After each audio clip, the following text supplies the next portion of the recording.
Rose Festival Fleet Week starts Wednesday, but it's virtual this year. To mark the occasion, we are sharing stories about safety around Oregon's waterways. Yeah, and this morning we're focusing on tsunami awareness. Fox 12's Audrey Wheel gives us an inside look at how emergency officials are prepared for and can respond to a tsunami, as well as the tools that are in place to help save lives. All's quiet here now. Empty seats, still phones. The monitoring map shows no imminent threat of a quake or tsunami. But when the time comes that disaster strikes, Oregon's Emergency Coordination Center comes alive. When something happens, all of that information will be up here. Althea Rizzo is the Geologic Hazard Program Coordinator for Oregon's Office of Emergency Management and explains there are two types of tsunamis that can hit the Oregon coast. We get the local tsunami caused by Cascadia subduction zone, which means everyone in the Pacific Northwest is going to be affected by the earthquake and then the tsunami. But we also get distant tsunamis from somewhere else. You might remember the last time that happened here in 2011, following the major earthquake in Japan. Tsunami warning. A tsunami warning has been issued for this area.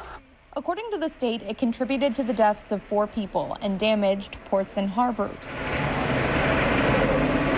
Seismic meters, dart buoys, and sensors on the ocean floor all help give a heads up. In those types of tsunamis, Rizzo says really it's all about public education. We have several hours notice, and you'll be safe as long as you stay away from the water. Officials would close beaches and evacuate people. It's the big one, a Cascadia earthquake and tsunami, that's much more worrisome. The trick here is we don't know when it's going to happen.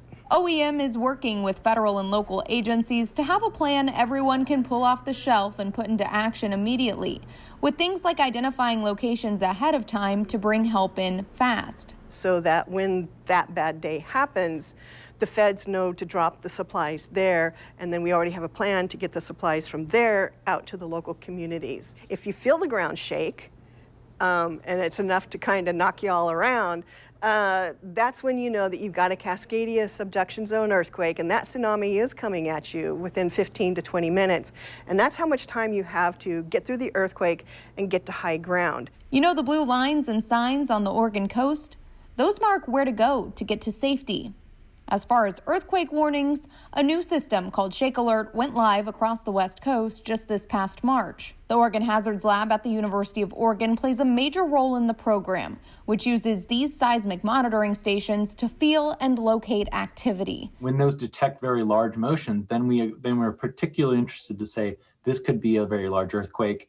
We need to now kind of take it more seriously, potentially generate an alert, and even get to the point of generating a tsunami warning once that's detected. It sends an emergency earthquake notification straight to your phone. Alerts will come out either right when shaking is starting, if you're really close to the epicenter, or if you're further away, you'll have increasingly advanced notice to take such protective action.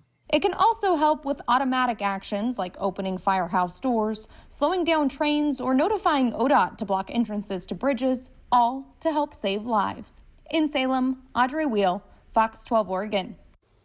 Now, state officials say we should have the food, water, and supplies we need to spend 2 weeks on our own in case of a disaster. And remember, in the event of an earthquake, to drop, cover, and hold on during the shaking, and then get to high ground if you're on the coast. We do have some helpful links as well as information on Rose Festival Fleet Week at kptv.com in the As Seen On section.